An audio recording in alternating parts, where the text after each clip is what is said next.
Olá, meus amigos e minhas amigas, é um prazer imenso participar desse momento, me dirigindo a você, aluno do professor Renato Saraiva. O tema que vamos tratar hoje é um tema de extrema importância para o processo penal, que é o rito ordinário. Para a fixação do rito ordinário, o magistrado inicialmente irá observar se aquela matéria que será do seu conhecimento é uma matéria que se ajusta, que se amolda a um procedimento especial ou não. Se for uma matéria que seja abrangido por um procedimento especial, por exemplo, imaginem um crime bárbaro, cometido então aí com homicídio, crime doloso contra a vida, há, portanto, um procedimento especial do Tribunal do Júri que já existe com a finalidade de conhecer esse tipo de matéria. É o caso, por exemplo, de crime funcional. Um crime cometido por funcionário público no exercício de sua atividade, ele pode ser abarcado também por um procedimento especial de funcionário público. Assim ocorre com os crimes contra a honra, ocorre também com outros ritos que estão no próprio Código de Processo Penal ou em alguma lei penal específica. De modo que, para se chegar à aplicação do rito ordinário, há de vencer essa observação sobre a matéria. E, portanto, convido os senhores à lousa para analisar exatamente o primeiro critério. O olho do magistrado, portanto, estará fixado exatamente em conhecer se esse rito ele é especial ou se trata de um procedimento comum. No procedimento especial, portanto, se observará a matéria. No procedimento comum, se observará o critério de quantidade de pena. Neste critério de quantidade de pena, para a fixação do rito ordinário, é necessário que o doutor juiz analise se aquele crime que está sendo submetido à sua apreciação, se ele possui uma pena em abstrato, uma pena máxima em abstrato, igual a 4 anos ou superior a 4 anos. Se essa pena for inferior a 4 anos, portanto, será aplicado o procedimento sumário. Se a pena é exatamente igual a 2 anos ou inferior a 2 anos, será aplicado o procedimento sumaríssimo, que nós chamamos carinhosamente de GECRIM, que está na Lei 9.099/95. O segundo passo importante é exatamente verificar como é que se dá a sequência dos atos processuais. É conhecer como começa e termina o rito ordinário.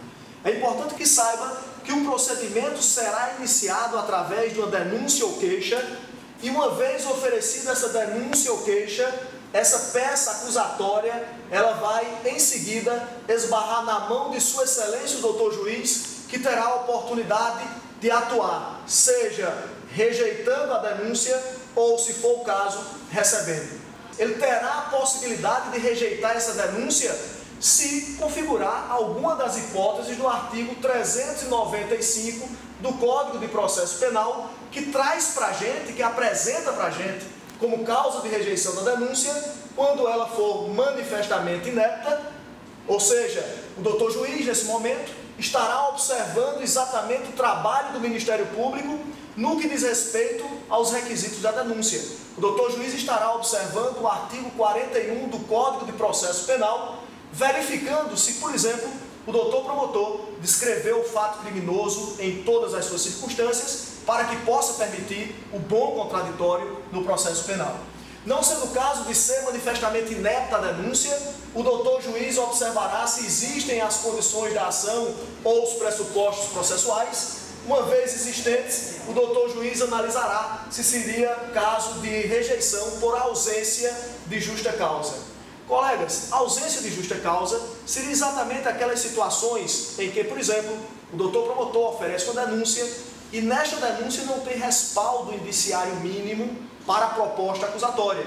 Seriam aquelas hipóteses de oferecimento de denúncia ou queixa sem nenhum elemento que possa embasar essa denúncia ou queixa. Seriam casos, por exemplo, como prescrição, ou se for uma ação penal privada, já decaiu o direito de queixa e mesmo assim é ofertada em juízo. Essas situações são analisadas exatamente no terceiro momento que se considera a ausência de justa causa.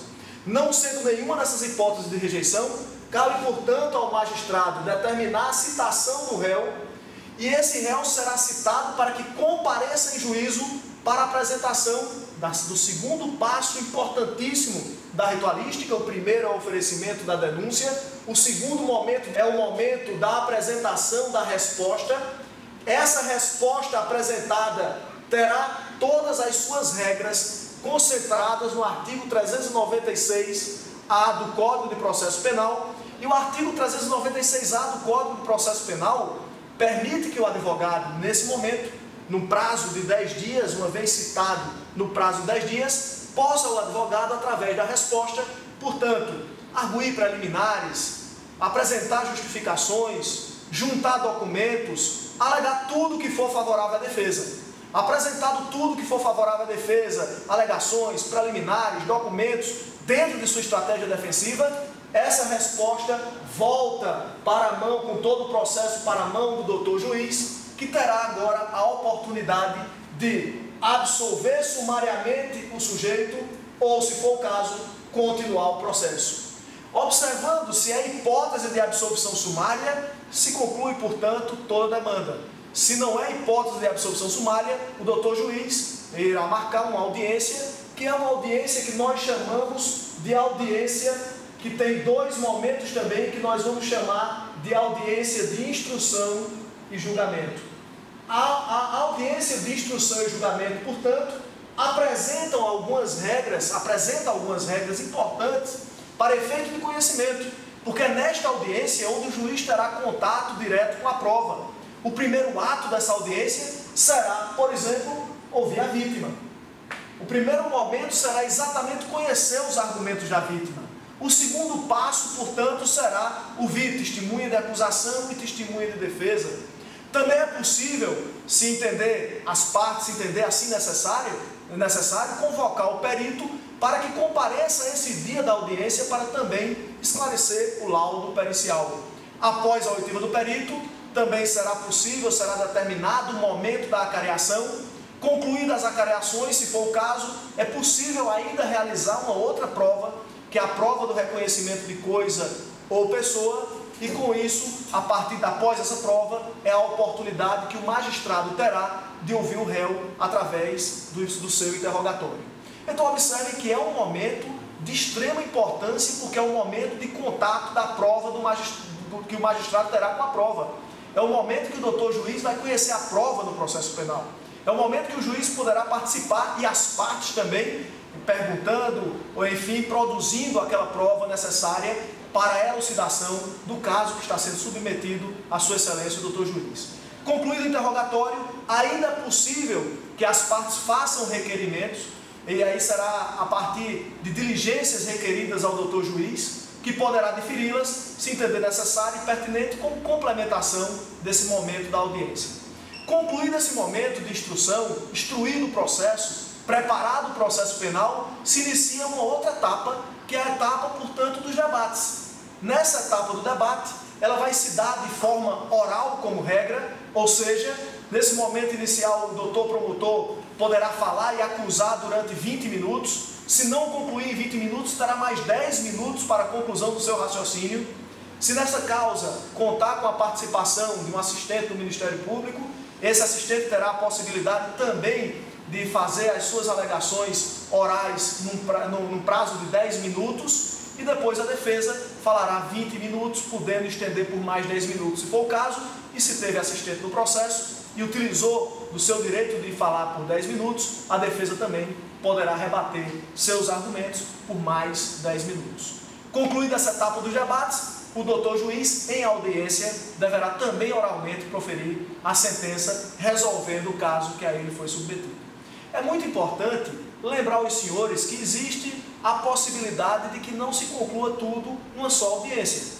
É perfeitamente possível que, diante, por exemplo, da complexidade do caso, do número elevado de autores, ou da possibilidade ainda, e o terceiro elemento, de aquela diligência solicitada em audiência. Vamos supor, alguém solicitou que fosse oficiado um órgão público para que se junte o documento posteriormente, ou, ora, houve a quebra dessa audiência, e não havendo a sua continuidade, não haveria as alegações finais orais. Portanto, diante dessas três hipóteses, a lei permite que o advogado, o promotor, apresente as suas alegações finais por memoriais num prazo de 5 dias. Portanto, essa é a regra geral do rito ordinário. Dessa forma, nós temos um conhecimento amplo do passo a passo do rito ordinário, e espero, sinceramente, ter contribuído com o debate e aprimorando o nosso estudo de uma forma resumida, mas de uma forma direta e que possa esclarecer a vocês que estarão prestando concurso essas informações que são extremamente importantes.